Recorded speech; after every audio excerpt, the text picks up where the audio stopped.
সেদিন সকাল থেকে মুষলধারায় বৃষ্টি হচ্ছিল। পথ ঘাটে জল জমে গেছে। অফিস কামাই করে বাড়িতে বসে আছি, হঠাৎ সন্ধেবেলা অবনী এসে হাজির। ওর চুল উস্কো খুস্কো, মুখটা ফ্যাকাশে হয়ে আছে। বললাম, কি ব্যাপার রে? একটা কথাও না বলে অবনী ঘরে ঢুকে সোফায় চুপচাপ গা এলিয়ে বসে পড়ল। অবনী আমার বন্ধু, ও প্রেস ফটোগ্রাফার। ত্রিবেণীতে গঙ্গার ধারে ওদের নিজেদের বাড়ি, সেখানেই থাকি। অবনীর অমন চেহারা দেখে বললাম, তোর কি হয়েছে অবনী? এ কি চেহারা তোর? আমি বোধহয় আর বেশি দিন বাঁচবো না রে। কেন হঠাৎ এমন মনে হওয়ার মানে? তুই ভূতে বিশ্বাস করিস?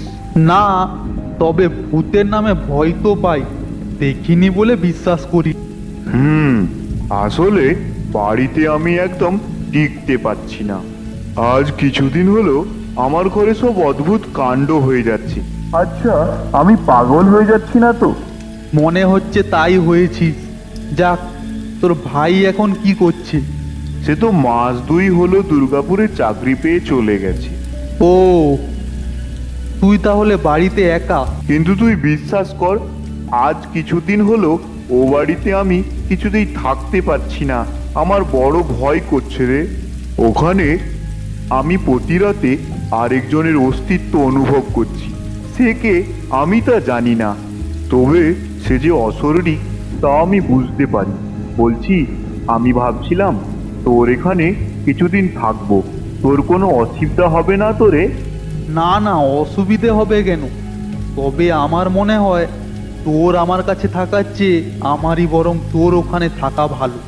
খবরদার খবরদার, ওখানে কোনো মানুষ থাকতে পারে না। তুইও ওখানে থাকতে পারবি না। আমার মতো তুইও পাগল হয়ে যাবি। আমি ভাবছি ওই বাড়িটা বিক্রি করে অন্য কোথাও চলে যাব। তোর ভাই আপত্তি করবে না? বোধহয় না। আমি সব কথা ওকে জানিয়েছি। সামনের মাসে ও সোজা এখানে চলে আসবে। তারপর এখানে বসে আলোচনার পর যা হয় কিছু একটা ঠিক করে নেব। আচ্ছা, তোরা ও বাড়িতে কতদিন আছিস? ওটা তো আমার পৈতৃক বাড়ি। এর আগে কখনো ওরকম অস্তিত্ব অনুভব করেছিস? না রে, কখনোই না। দিন পরেও আগেও না। আমি কিছুক্ষণ গুম হয়ে বসে রইলাম। তারপর বললাম, কি কি হয় বলতো? অবনী ঘড়িটা দেখলো, তারপর বলল, তুই যখন নিজেই যেতে চাচ্ছিস, আমার মনে হয় আমার কথা না শুনে তোর নিজের চোখে দেখা ও অনুভব করাই ভালো। কেননা আমার সব কথা তুই বিশ্বাস করবি না, তবে তুই গেলে আমি খুব খুশি হব। আমিও দেখতে চাই আমার ঘরে একজনের উপস্থিতি থাকা সত্ত্বেও ওইসব ঘটে কিনা। যদি চাস তো এখনই চল, লাস্ট ট্রেনটা পেয়ে যাব তাহলে। না, আজ এই দুর্যোগের রাতে নয় ভাই, কাল সকালে বরং যাব। তারপর দুদিন থেকে আবার তোকে নিয়েই ফিরে আসব। যতদিন তোর ভাই না আসে ততদিন তুই আমার কাছেই থাকবি। এই অবস্থায় তোকে একা থাকতে দেওয়াটা ঠিক হবে না। তাহলে তো খুব ভালো হয় রে। আমার না মাথার ঠিক নেই। আমার ভালো মন্দর ভার আমি তোর হাতে ছেড়ে দিলাম। এরপর দুই বন্ধু গল্প করে রাতটা কাটিয়ে ফেললাম। পরদিন সকালে স্টেশনে চলে গেলাম। কিছুক্ষণ পর ট্রেন এলো, ট্রেনে উঠে পড়লাম।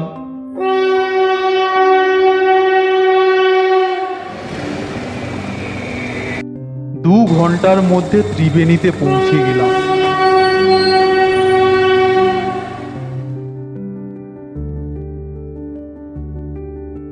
স্টেশন থেকে হাঁটা দিলাম।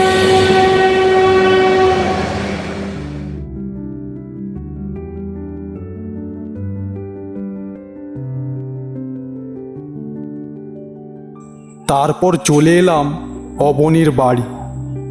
বাড়িতে ঢুকে অবনীকে বললাম,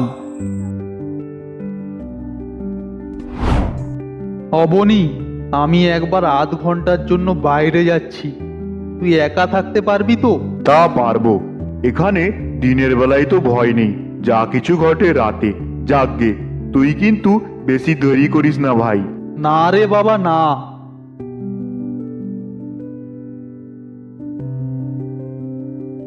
আমি চলে গেলাম একটা চা দোকানে। আমি দেখেছি আমি আর অবনী যখন একসঙ্গে ওই চা দোকানের সামনে দিয়ে আসছিলাম, তখন কয়েকজন লোক নিজেদের মধ্যে কী সব যেন বলছিল। তাই জানতে সেই চা দোকানে ঢুকে গেলাম। আচ্ছা, আপনারা তো অবনীকে চেনেন। নমস্কার, আমি অবনীর বন্ধু। একটু আগে আপনারা ওকে দেখে কী সব যেন ফিসফিস করে বলছিলেন, সেই জন্যই আমি এখানে এসেছি। কি ব্যাপার বলুন তো? আপনারা ওর মধ্যে কোনো ভাবান্তর লক্ষ্য করেছেন? আরে হ্যাঁ হ্যাঁ, আমরাও তোকে মাঝে মাঝে এরকম হয়ে যেতে দেখি। সবচেয়ে আশ্চর্যের ব্যাপার কি জানেন? প্রায় রাতে চিৎকার করে অজ্ঞান হয়ে যায়। দাদা, আমি এক রাতের একটা ঘটনার কথা বলবো, শুনলে আপনি অবাক হয়ে যাবেন। ভাববেন আমি হয়তো মিথ্যে কথা বলছি। আমার কথা এরা কেউ বিশ্বাস করে না দাদা, মনে করে আমি নাকি বানিয়ে বলছি। বেশ তো, শুনি না কি ব্যাপার। তবে শুনুন, সেদিন রাতে অবনীতা যখন চিৎকার করে অজ্ঞান হয়ে যায়, তখন আমি আর পাশের বাড়ির বিষ্টু, হ্যাঁ বিষ্টুদা, ছুটে গেলাম। কিন্তু গিয়ে যা দেখলাম তাতে গায়ে কাঁটা দিয়ে উঠলো। কি দেখলে? অবনীদা দরজায় খিল দিয়ে ঘুমোয়। সেদিন অবনীদার চিৎকার শুনি আমি আর বিষ্টুদা তো গেলাম, গিয়ে দরজায় ধাক্কাধাক্কি করছি, বুঝলেন? অবনীদা, ও অবনীদা, অবনীদা দরজা খোলো একবার। বেশ কিছুক্ষণ ধাক্কা দেওয়ার পর দরজার খিলটা খুলে গেল। আমরা তত্তর করে অবনীদার ঘরে ঢুকে গেলাম। আমরা ভেতরে ঢুকে দেখলাম অবনীদা অবনীদা অজ্ঞান হয়ে পড়ে আছে। এখন আমার প্রশ্ন হচ্ছে এই যে বাড়িতে অবনীদা একা থাকে, সেই বাড়ির বন্ধ খিল আমাদের ধাক্কাধাক্কির পর খুলে দিলটা কে? স্ট্রেঞ্জ। অথচ দেখুন, আমার বা বিষ্টুদার কথা এখানের কেউই বিশ্বাস করতে চায় না। দেখুন, কেউ বিশ্বাস করুক আর না করুক, আমি করছি। তাই বলছি, আজকে রাতে আপনাদের ভেতর থেকে একজনও যদি আমাদের সাথে থাকেন তাহলে খুব ভালো হয়। আজ রাতে আমি নিজের চোখে দেখতে চাই এখানে কি হয় না হয়। কিন্তু না, আমার কথায় কেউ রাজি হলো না। সবাই বলল, না না, ওই বাড়িতে রাত্রিবাস পারবো না। বলা যায় না, যদি সত্যি ভৌতিক ব্যাপার কিছু হয়ে থাকে। তবে হ্যাঁ, যদি ওইরকম ভয়াবহ কিছু দেখেন তাহলে চেঁচিয়ে ডাকবেন। আপনি যদি ডাকেন তাহলে একজন নয়, সবাই ছুটে যাব। আর যদি পারেন দরজার খিলটা খুলে রাখবেন। আচ্ছা ঠিক আছে, আমি এখন যাই।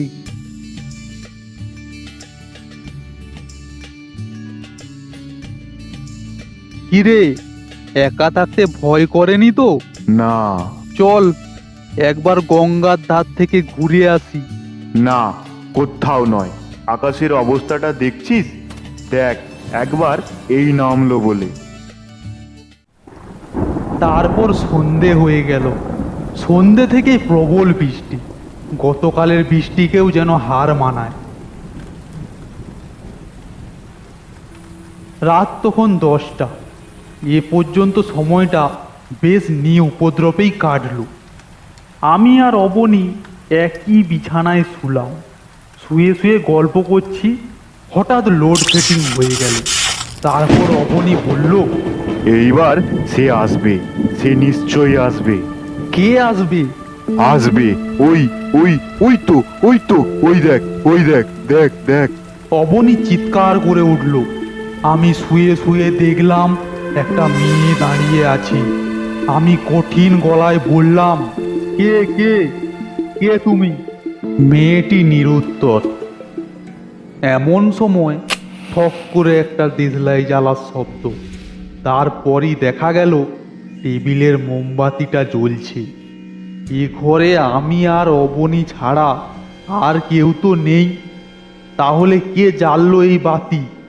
কে সেই অশরীরী? চারিদিক নিস্তব্ধ। হঠাৎ দেখি একটা হাত সেই মোমবাতিটিকে তুলে নিল। তারপর কোমল গলার একটা ডাক শোনা গেল, এসো। আয় তো, কোথায় নিয়ে যায় ও দেখি। না না না, খেপেছিস? রোজ ও আমাকে এভাবেই ডাকে, আমি যাই না। আয় আয় আয়, আরে আয় না, আয়, আরে আয় বলছি।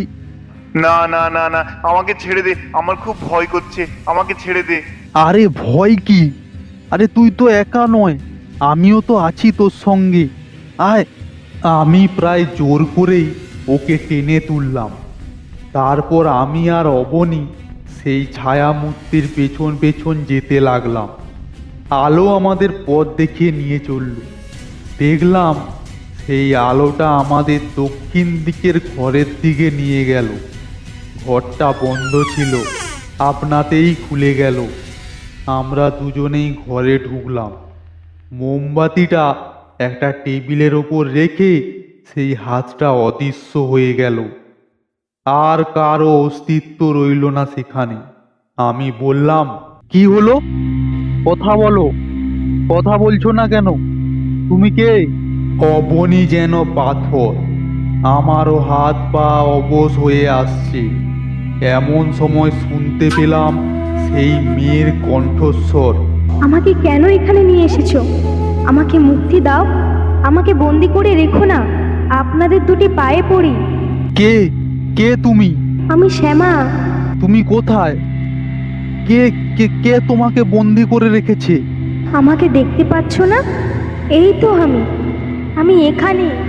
কণ্ঠস্বর শুনে ঘরের কোণার দিকে তাকিয়ে দেখলাম জ্যোৎস্নার মতো হালকা শরীর অন্ধকারে ফুটে উঠল। কি করুণ তার মুখ! সে একটু একটু করে তার ছায়া শরীর নিয়ে অবনীর টেবিলের দিকে এগিয়ে গেল।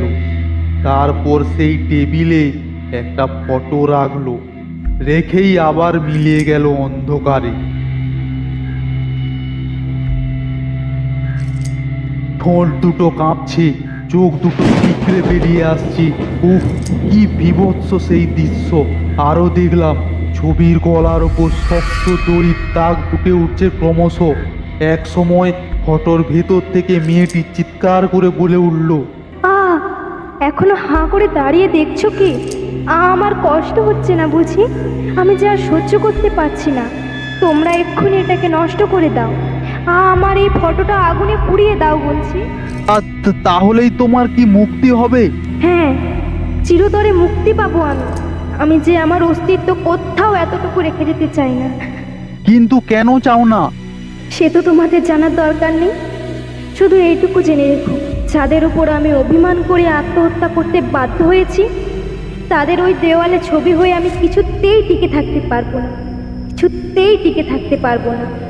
আমি সঙ্গে সঙ্গেই সেই ছবিটা মোমবাতির আগুনে পুড়িয়ে দিলাম। অবনীকে বললাম, এই ফটো তোর তোলা? হ্যাঁ, বছর 2 আগের তোলা।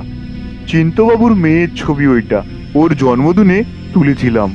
কিছুদিন আগে চিন্তবাবু কাঁদতে কাঁদতে আমার হাত দুটো ধরে মেয়েটার ছবিটা চাইলেন। জানালেন গত মাসে একটা সমস্যার কারণে তিনি এবং তার স্ত্রী খুব বকাবকি করলেন। তারপরই বিপর্যয়, মেয়েটি হঠাৎ আত্মহত্যা করে।